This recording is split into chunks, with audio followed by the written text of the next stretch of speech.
Alright guys, so got something a little bit different here. This is a watch from a brand I've not checked out before, Marloe. So they're a British brand, more specifically Scottish, and this is the Marloe Solent Timer. So this is the packaging it comes in. So I'm going to quickly show you what you'll get in the package, because you might not have seen Marloe watches before, because I haven't, so it's interesting for both of us. So first up, you've got the little booklet on the top here. So you've got the little pull tab, pull that out, and I'll quickly show you what's in this, because it actually shows some of the other different dial colours you can get, including that yellow one, which does look pretty cool. I nearly actually got that one. And then we've got some others, so you've got that yellow and black, orange there, this blue one, and then there's also a black. So you should be able to find one you do like. So then next up in the box we've got this little card here, so I'll briefly show you this as well. So obviously got the name of the model, the Solent Timer. And then on the back we've actually got some specs, but some of these dimensions up here aren't actually the same as what I measured them as, so ignore them for now. And then down at the bottom we've got the unique number. This is number 225, so they're actually limited numbers. Not sure exactly how many, but they are limited. That's what it says on the website. So if we flick this over, we can also see we've got some nice little detailing on here. So time well spent, and a nice little leather patch, and then some nice little material on the back as well. And then other than that, we've just got the watch. So I'll get this out of the way and we'll get right down to that. And here it is. So the model I have, yep, it's a Solent Timer, but more specifically it's the Oceanic. So each different colour has a different name. And as well as that, you also get different strap options. This is the blue silicone one, but they also do plenty of other options, different colours in silicone straps. They do mesh straps. They also do Hawaiian leather straps, one of which I'm going to show you later on, because I've got one of them to go with it as well. And they also have different colours in them as well. So plenty of different options, so you should be able to find something you do like. But before we go any further, let's go over the dimensions. So according to my measurements, we've got a diameter of 43mm, thickness of 11.5, lug width of 22, then the all-important lug to lug is coming in at 49.6. So slightly different to the ones mentioned on that card and on the website. So the diameter is a little bit larger and the thickness is a little bit thinner. When it comes to the weight, on this silicone strap it's coming in at 93 grams, and on the Hawaiian leather it's coming in at 89. But again, I'll show you that a bit later on in the video. You've already seen it briefly in the intro, but we'll go into more detail later. As for this one though, we'll get a quick zoom in and look at it in a bit more detail. So we've got the buckle there with the branding on the top, and it's fully polished. And then when it comes to the strap, 2 floating keepers. Flick it over, got the Marloe watch company on the back, and we've also got quick release, so that's good to see. And seeing as we're around here, let's talk about this case back as well. So as you can see, we've got a display case back, and the movement in there is the Miyota 9039, which we'll talk about a bit more detail later.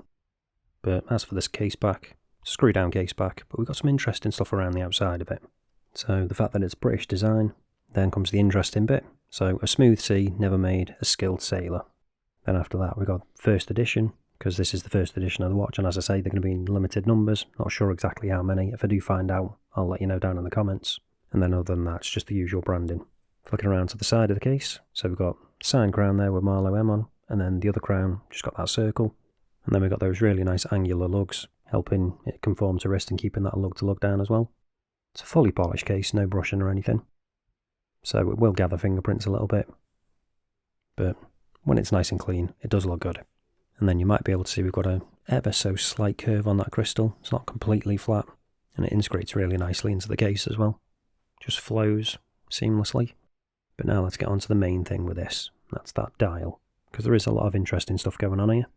So obviously they're all going to vary slightly depending on which version you go for, but with this blue one, I don't know if it's going to come up on camera, but we have actually got some stripes on the centre of the dial. But obviously they all have this inner rotating bezel, which is controlled by that crown at the top. And I'll show you that in action in a bit, but we'll go over the dial first. So it's really nicely done. So fully printed, nothing applied. Got the Marloe watch company at the top, and then down at the bottom, Solent Timer, and then the fact that it's 100 metre wall resistance. Then we've got that silver ring, which has got the minute track on it. And then outside of that, we've got that inner rotating bezel. When it comes to the hands, some pretty nice distinctive hands, not something I've seen before. I do quite like the way they've done it, and again we've got the nice high polish on them, apart from that second hand, which is in white, which contrasts nicely with the dial, but is in keeping with the rest of the design.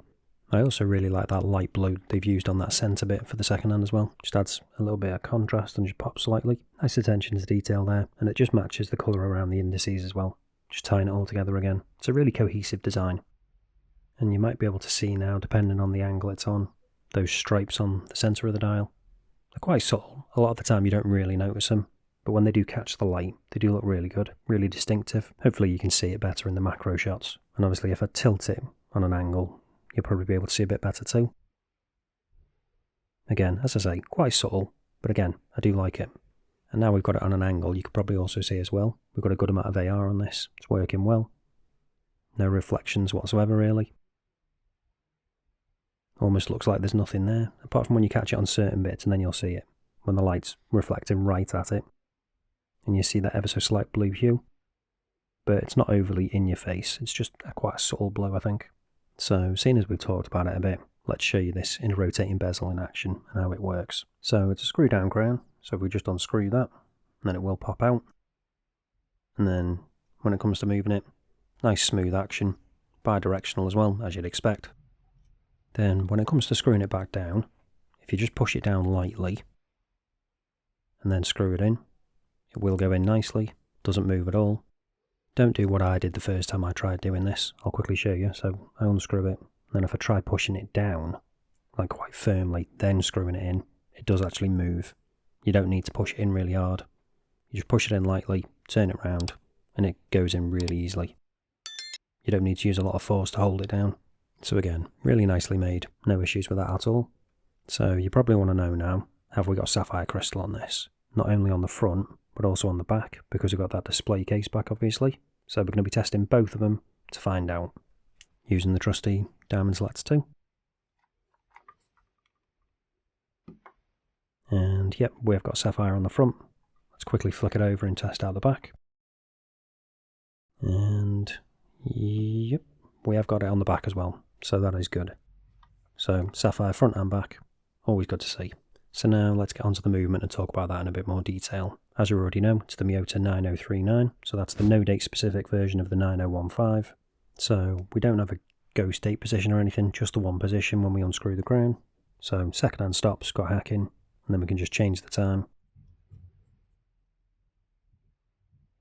And then pop it back in, second hand will re-engage, and then we've got hand winding.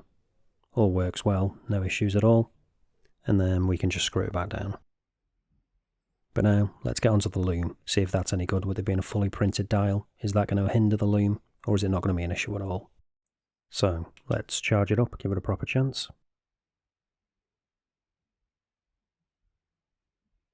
And there we go. So, we've got BGW9 on this, as you can see from that ice blue colour. And initially at least, it's looking pretty good. So we've got consistent across the hands and the indices, and also that loom pip as well. Perhaps it would have been nice to have it on the full in rotating bezel, but I can see why they didn't. I don't think they'd have been able to get enough on for it to match up to the indices and that loom pip. And perhaps they could have maybe put some on that second hand as well. Like a fully loomed second hand would have been quite cool. But the question is, what's the longevity like on the loom we do have? So let's speed this up now and find out. So initially it's looking pretty good, not really changing all that much. Eventually you will see it fade a little bit, but it's fading consistently across the hands and the indices. Not got one brighter than the other, and again still no patchiness. So over this quick test, pretty good, especially considering it's a fully printed dial and nothing applied, so I think it's done pretty well. So now you probably want to know, how much is all this going to cost you? So it varies depending on what strap you go for. With most of them, excluding the Horween leather, they're coming in at $498, £399, €466. If you want to get it with the Horween leather strap though, any of the different colours, that's going to be coming in at $535, £429, €501. So you're paying not too much more for a Horween leather strap. And as I said, I really like the Horween leather myself. I've been wearing it on that the most. I think it really suits the watch. But obviously it depends on what you prefer. You can get this nice blue silicone one, or you can even get different colours if you want to mix it up a bit. Or you can go for one of these really nice Horween leather ones, which has got this ribbed effect. So I'll get a zoom in so you can see it in a bit more detail. And again, Really nicely finished. It does have a little bit of a break-in period. It's not the softest when you first put it on, but I tend to just bend mine a little bit just to break them in slightly before I put them on the watch. And again, we've got the quick release and the Marloe branding on there, but I just really like it. And the stitching in there looks really good too. Just changes up the look of the watch completely, as I'll show you when I show you them both on wrist in a bit. So you got lots of different strap options. I think they even do a rally strap to go with it as well. So all that's left to do now is show you what both straps are like on wrist, and then we'll go over the pros and cons so you can decide whether you want to pick one of these up or not. And here it is on my 7-inch wrist, on the silicone strap. And it is really soft and supple, really comfortable.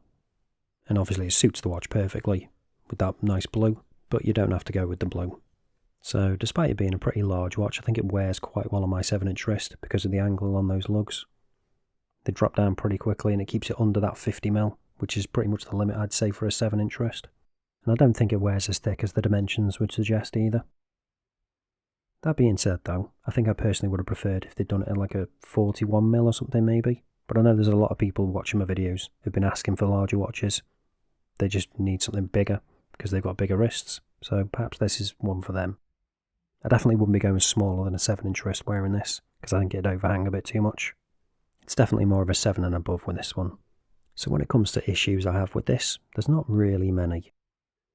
Perhaps it would have been nice to have applied indices just so they could have got a little bit more lume on there maybe. But I think it looks pretty good considering it's fully printed. The lume's still pretty decent. And again, perhaps they could have loomed that second hand and maybe the whole of the inner rotating bezel. But they're just minor things. And I explained why I think they probably haven't. But that's pretty much it in terms of the issues. I think overall, they've really nailed this one. It's a really cohesive design, looks really good. Perhaps, as I say, they could have tweaked a couple of bits, but otherwise, I think they pretty much nailed it. You've got that inner rotating bezel, you've got the sapphire front and back, you've got the 9039 no date specific movement, and a vast array of options when it comes to straps, and also quite a few different dial combinations too. Speaking of straps, now let's show you on the Halloween one. And as I say, this is the one I've been wearing it on the most. I just really like it. I like the bit of contrast between the strap and the dial. One thing to be aware of though, if you do go for the Halloween strap, I've currently got this on the last hole. I either wear it on the last one or the second to last one, depending on what time of day it is and how hot my wrist is and whether it expands or not. So again, this is going to be a watch that's probably for people with 7 and above inch wrists, especially when it comes to this strap option. So let me know down in the comments, which strap option do you think looks best? Which would you be going for? Or are you more interested in one of the other dial options? And if you are interested in picking one of these up, or one of the other different variations, link will be down in the description to all of them so you can check them out and decide which ones and which combinations you want to go for. So considering this is my first time checking out Marloe, I have to say I'm pretty impressed. It's always nice to see a British company doing well, with an original British design as well. Hopefully I can check out a few more of their other watches, see what else they've got available. But that's it for this one guys, thanks for watching, and I'll see you in the next one.